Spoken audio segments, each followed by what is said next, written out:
Bismillah ar-Rahman ar-Rahim. Alhamdulillahi Rabbil Alameen wa salatu wa salamu ala ashrafil anbiya wal mursaleen Muhammadur Rasulullah sallallahu alayhi wa ala alihi wa sahbihi wa sallam. Tasliman kathiran kathira. My brothers and sisters, if you ask me to name the one single biggest, most critical, most dangerous crisis that is facing us today, I would say it is the crisis of parenting.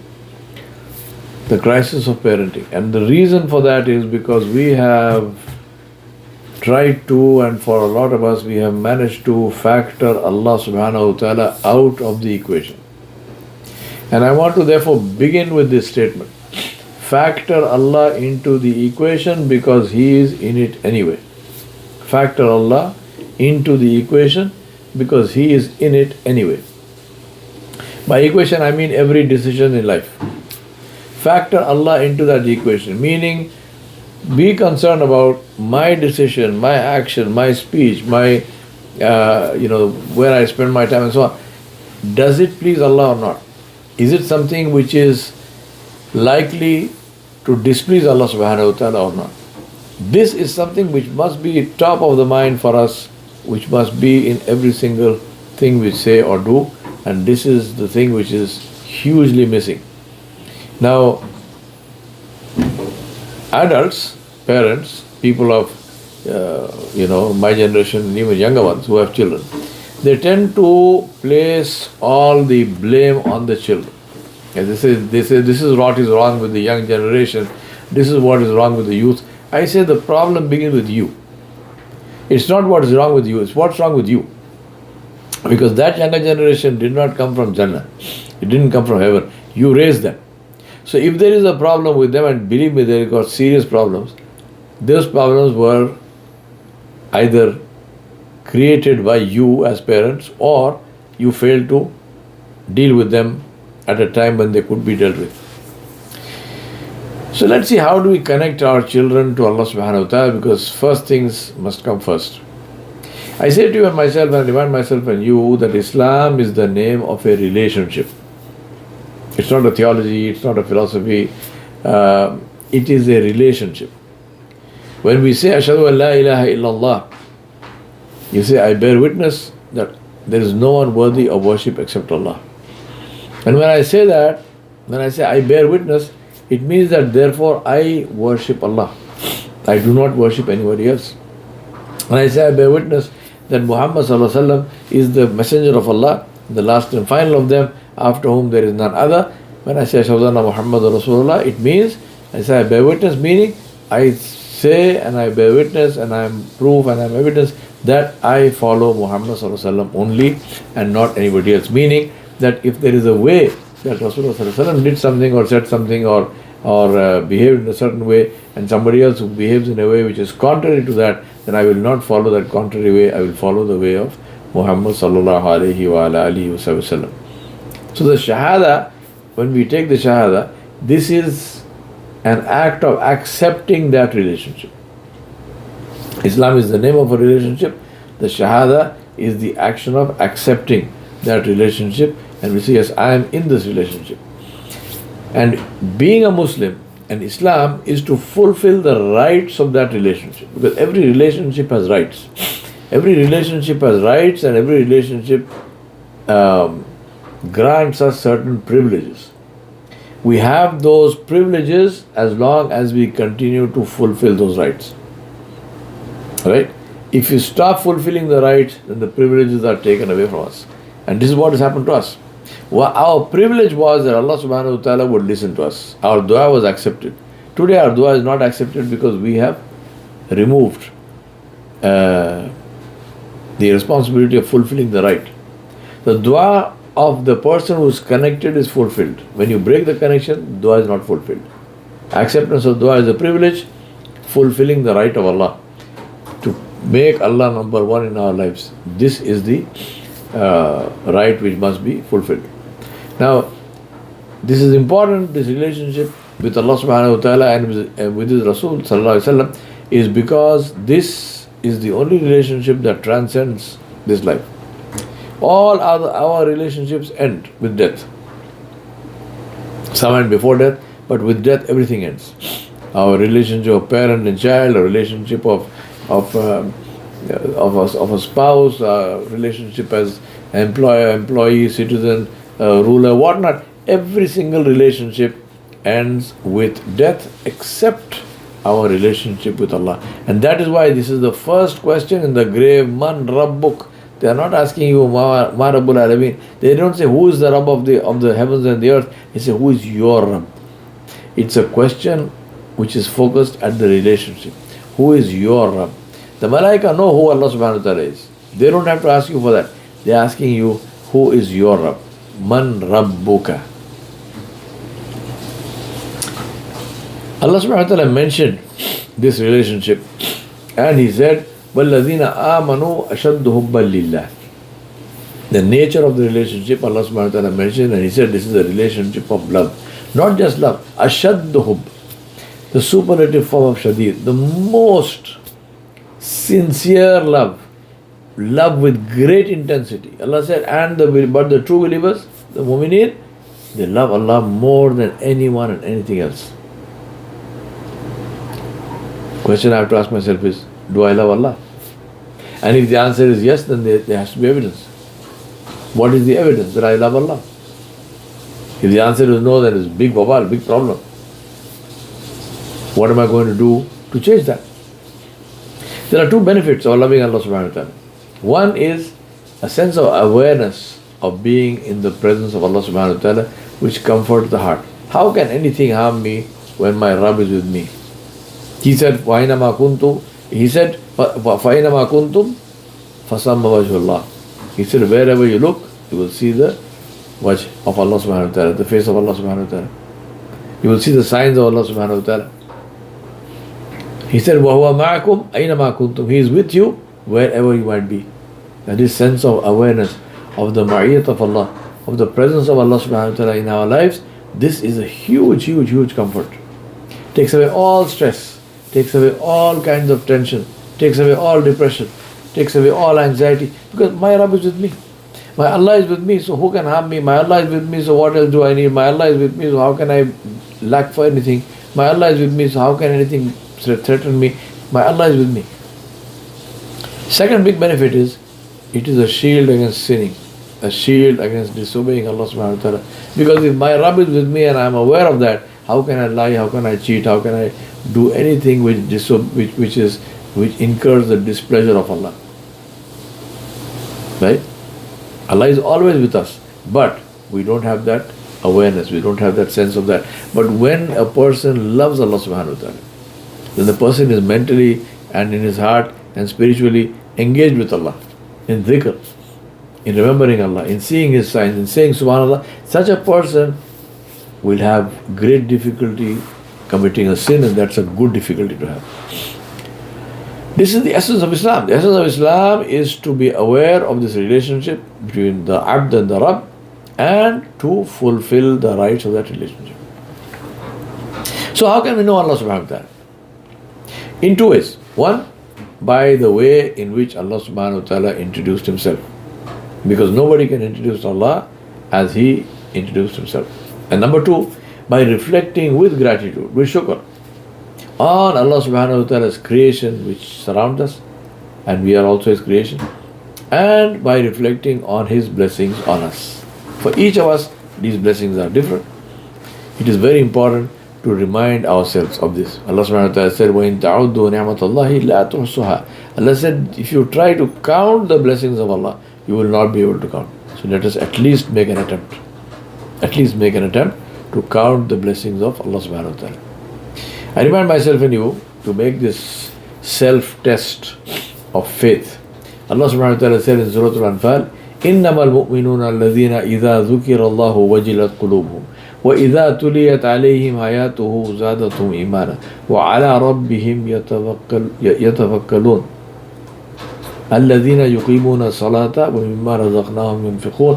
5 things Allah subhanahu wa ta'ala described. He said the true believers are only those whose hearts shiver and tremble with the glory and majesty and awe of Allah subhanahu wa ta'ala whenever Allah is remembered, whenever Allah subhanahu wa ta'ala is mentioned, and whose faith increases with His mention, with His revelations, when the ayat of Allah subhanahu wa ta'ala are recited to them, when they see the signs of Allah in the creation, the faith of these believers whose hearts are responsive to Allah, the faith increases.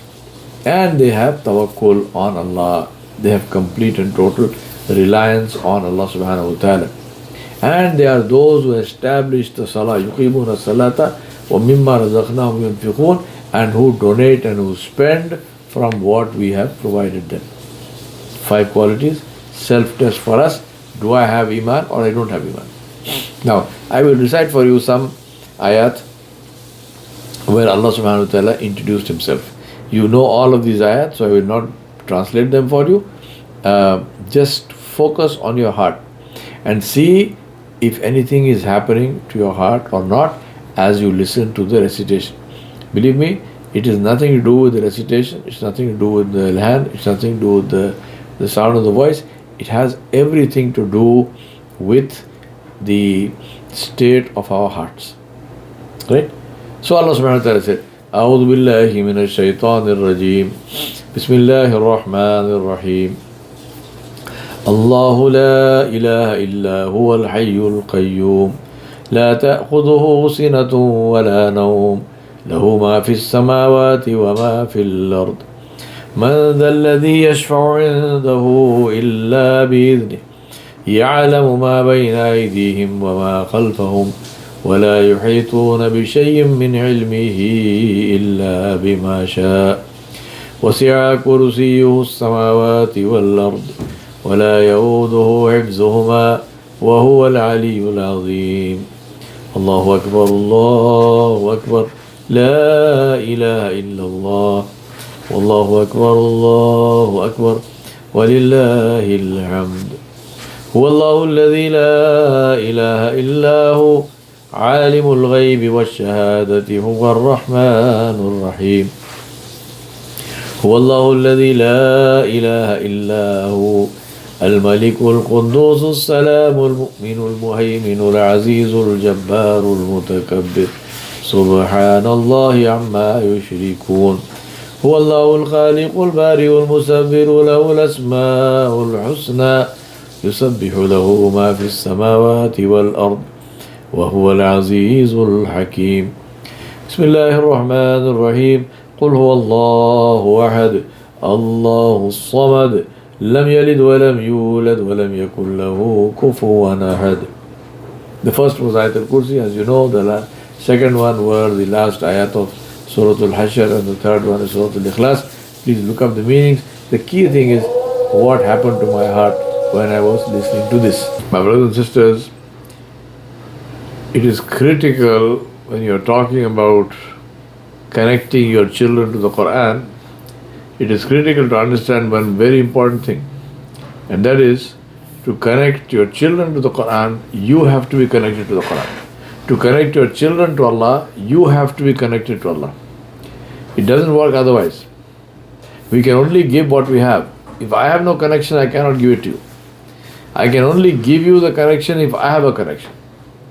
So it is the whole point is to focus on parents. Rasulullah did not run a maktab, he did not run a primary school, he did not run a creche, he did not run a daycare center.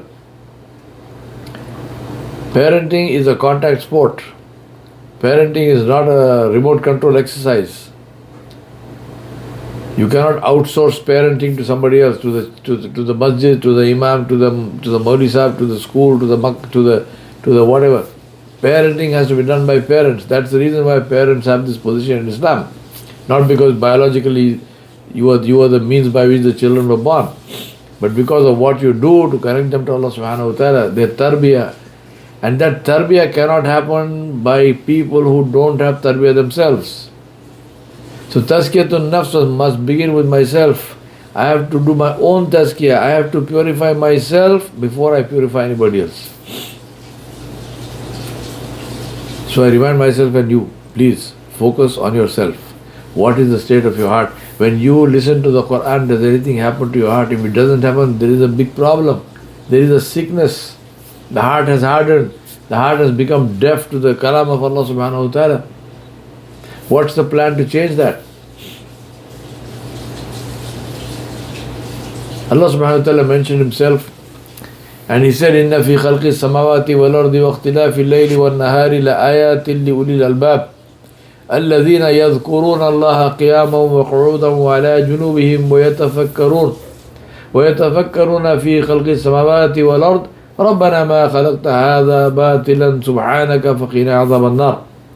Allah subhanahu wa ta'ala said in Surah Al-Imran, indeed in the creation of the heavens and the earth there are signs, and in the alteration of the day and the night there are signs for people of reason, people of intelligence, al-ulil albab.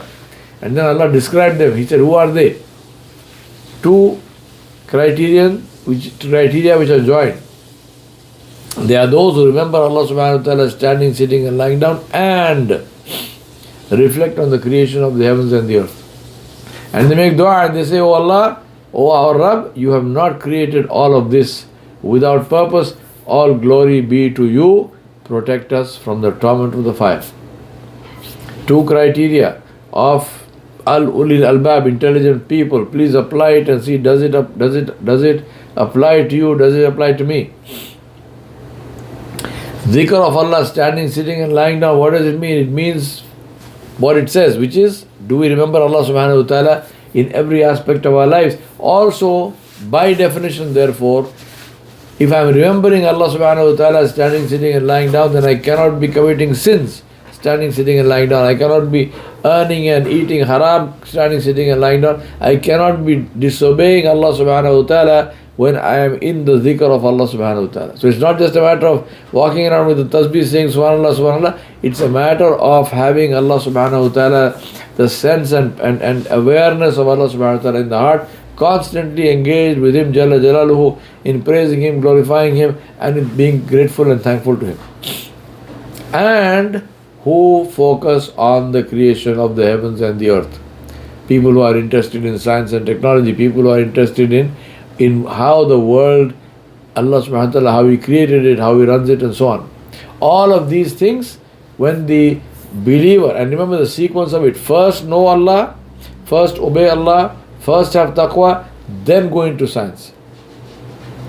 The result of that is, رَبَّنَا مَا خَلَقْتَ هَذَا بَاطِلًا سُبْحَانَكَ فَقِنَا عَذَابَ النَّارِ. Oh Allah, you have not created all of this in vain.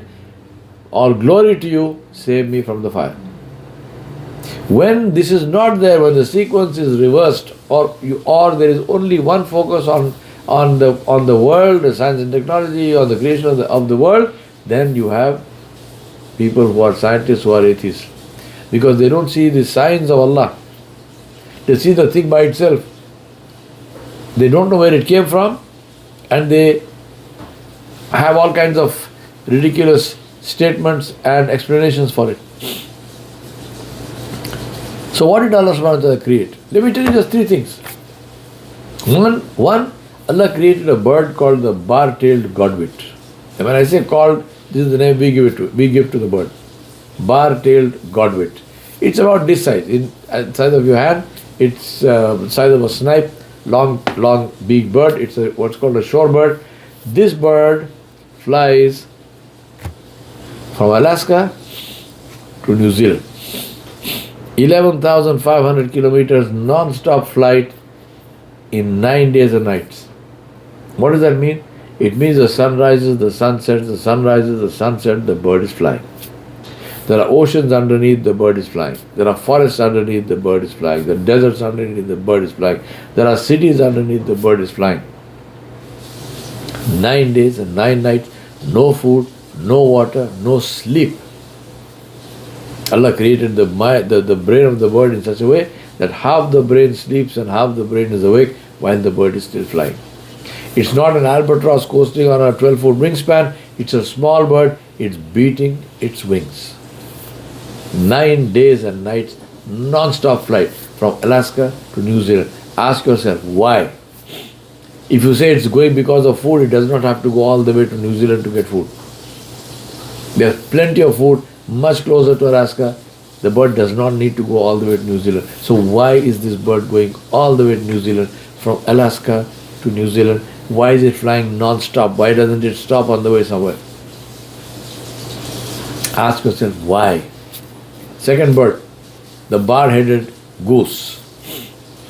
Bar-headed geese, they take off again from Alaska. They go straight up, hit the jet stream, and head south. The jet stream is at a height of 33,000 feet. The temperature there is minus 59 degrees Celsius. Minus 59. And they fly 1,000 miles a day.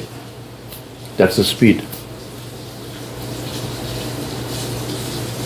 Now the last time I checked, these geese were not carrying oxygen cylinders on their backs. So how do they fly? In an atmosphere at that height of 33,000 feet, the atmosphere is almost devoid of oxygen. There's very, very little oxygen. Temperature of minus 59. The same goose, if you get your hands on it, say Bismillah, Allah Akbar, put it in your freezer at minus 4, minus 6, it freezes. At minus 59, it flies. Ask yourself why. Ask only why this one bird does this. Third, one of my favorite, the ruby-throated hummingbird. Flies from the Amazonian rainforest, from Chile, from South America. Migrates from there to the bank of the Mississippi River in North America. Part of that migration route is across the Gulf of Mexico, a distance of 600 miles. This bird covers that distance non-stop because it's a little bird that big. It's not a water bird. If it lands in the water, it becomes fish food. So it must cover the whole distance. It does that in a time period of 26 hours of non-stop flight. What does that mean? It means the bird takes off at dawn. As the sun rises, the bird is flying. Sun is at its zenith. Hot afternoon, bird is flying. Sun sets, bird is flying. Through the night, the bird is flying. It's a dark night, no stars, no moon. The bird is flying, does not lose energy, does not lose direction. 2 hours into the new day, it lands on the other side of the Gulf of Mexico in the United States of America without a visa. That is the ruby-throated hummingbird. Again, ask the question, why? If you say for food, then remember it's coming out from the South American rainforest, which is like living inside a bar of chocolate for the bird. It has all the food in the world it needs. Why does it go north? My submission to you is all of these things, and there are many, many, many more that Allah subhanahu wa ta'ala created in His creation. All these birds, they are so that we understand the kalam of Allah. When Allah subhanahu wa ta'ala said, أَوَلَمْ يَرَوْا إِلَى الطَّيْرِ فَوْقَهُمْ صَافَّاتٍ وَيَقْبِضْنَ مَا يُمْسِكُهُنَّ إِلَّا الرَّحْمَنُ إِنَّهُ بِكُلِّ شَيْءٍ بَصِيرٌ. Allah says, who holds them up? Who holds them up? Remember, think about this. The little bird, and it's not one of them, all of them, flying in the night, pitch dark, across the Gulf of Mexico. Who knows the bird is there? Except the one who created it, except the one who looks after it, except the one who protects it. I remind myself, when you think about what Allah subhanahu wa ta'ala gave us at a personal level, I wrote a poem the other day, and the title of the poem is, We know you, O Allah, by your bounties uncounted. By the rays of the sun, by the light of the moon, by the vast empty space and stars that dwell therein, by the rain and the snow that help our gardens grow, by the trees, by the fruits, by joys and sorrow. We know you, O Allah, by your bounties uncounted. By the life-giving rain, by sunshine likewise, by the dewdrop on the thorn in the light of the dawn, by the fire of sunset as it lights up another land, by the bugle of the stag, by the beating of my heart, We know you, O Allah, by your bounties uncounted. By dreams that came true, by dreams unfulfilled, by prayers answered, sometimes in unexpected ways, by prayers unanswered, for which we thank you today, by parents, by siblings, by children, especially teenagers. We know you, O Allah, by your bounties uncounted, by the silence of the forest and the grandeur of mountains, by the depth of the ocean, hiding treasures unknown, by the fish, by the birds, by the black-capped chickadee, by the cardinal in the snow, by the waiting blue heron. We know you, O Allah, by your bounties uncounted, by the marlin as he rises on his tail and throws the hook, by the song of the loon on the night of the full moon, by the storm, by the typhoon, by COVID and still being alive, by waking every morning, by sleeping every night. We know you, O Allah, by your bounties uncounted, by a future that looks dark, promising a dawn very bright, inshallah, by our values, our compassion, our courage, by the truth, by those who lift us when we fall and fight for us when we can't. We know you, we love you, we thank you and worship only you. We know you, O Allah, by your bounties uncounted. We know Allah subhanahu wa ta'ala also through Rasulullah sallallahu alaihi wasallam. Allah subhanahu wa ta'ala said, لَقَدْ مَنَّ اللَّهُ عَلَى الْمُؤْمِنِينَ إِذْ بَعَثَ فِيهِمْ رَسُولًا مِّنْ أَنفُسِهِمْ يَتْلُو عَلَيْهِمْ آيَاتِهِ وَيُزَكِّيهِمْ وَيُعَلِّمُهُمُ الْكِتَابَ وَالْحِكْمَةَ وَإِنْ كَانُوا مِنْ قَبْلُ لَفِي ضَلَالٍ مُبِينٍ. Allah subhanahu wa ta'ala said that verily and truly Allah has indeed conferred a great favor on the believers by raising a messenger from among them, reciting to them his revelation, purifying them and teaching them the book, the Quran al-Kareem, and teaching them wisdom. For indeed they had previously been clearly astray. There are detailed lectures of mine on this, so I won't go into those details here. But let me assure you, as far as this deen is concerned, that Rasulullah sallallahu alaihi wasallam is the only ni'mah of Allah, the only blessing of Allah subhanahu wa ta'ala, that Allah subhanahu wa ta'ala himself called his blessing. Allah subhanahu wa ta'ala called the Nabi alayhi salam his blessing. Allah did not do this with anything or anybody else. He did that with Muhammad sallallahu alayhi wasallam. So I ask myself, and I ask you to ask yourself, to what extent do I obey the Rasul alayhi salam? To what extent do I have the sunnah of Rasulullah sallallahu alayhi wasallam with me? Because to follow the sunnah of the Rasul alayhi salam is to have the Rasul with you alayhi salam. What's the benefit of having Rasulullah sallallahu alayhi wasallam with us? Allah subhanahu wa ta'ala told us. Allah said, وَمَا كَانَ اللَّهُ لِيُعَذِّبَهُمْ وَأَنْتَ فِيهِمْ وَمَا كَانَ اللَّهُ مُعَذِّبَهُمْ وَهُمْ يَسْتَغْفِرُونَ. He said, but Allah will never punish them while you, O Muhammad sallallahu alaihi wasallam, are in their midst. While you were with them, Allah will never punish them.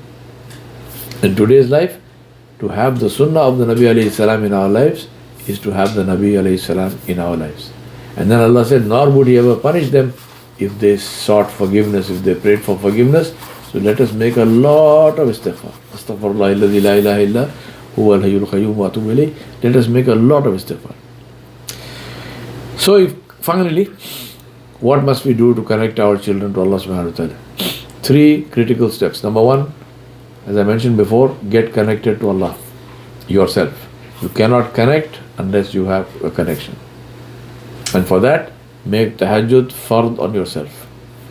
No matter where you are, whether you are traveling, whether you are muqim in your home, whether you are well or sick, make sure that you pray tahajjud at least 2 rakat every single day, without fail. Talk to Allah, man.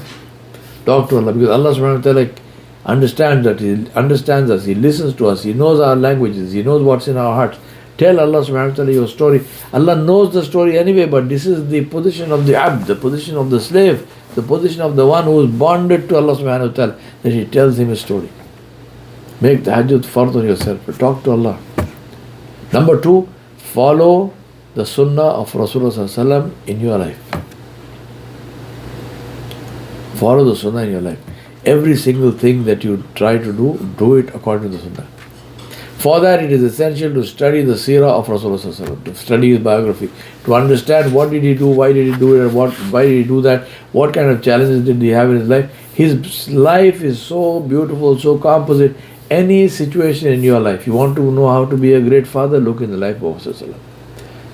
As a great parent, father or mother, look in the life of Rasulullah.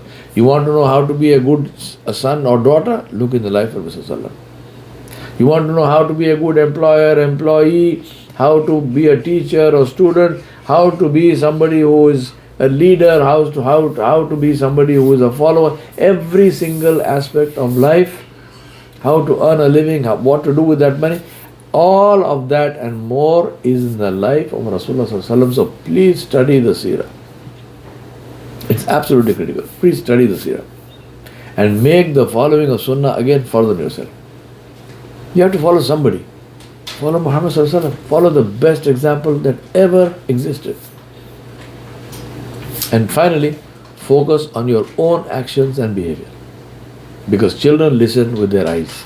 They don't care what you say until they see what you do. They don't care what you say until they see what you do. And finally, make dua for your children. Specifically, make dua for your children. There is nothing more powerful than the dua of the parent. Make dua for your children. You owe it to them. And this is the greatest blessing that you can give them. And nobody other than you can do that. Because only you are their parent. So make dua for your children. Earn halal, eat halal, make dua for your children. I ask Allah subhanahu wa ta'ala to help us to do that which is pleasing to Him, and to help us to stay in a situation and live in a situation where He is pleased with us. And we ask Allah subhanahu wa ta'ala to take us in a situation when He is pleased with us. وصلى الله على نبي الكريم وعلى آله وصحبه أجمعين برحمتك يا رب العالمين.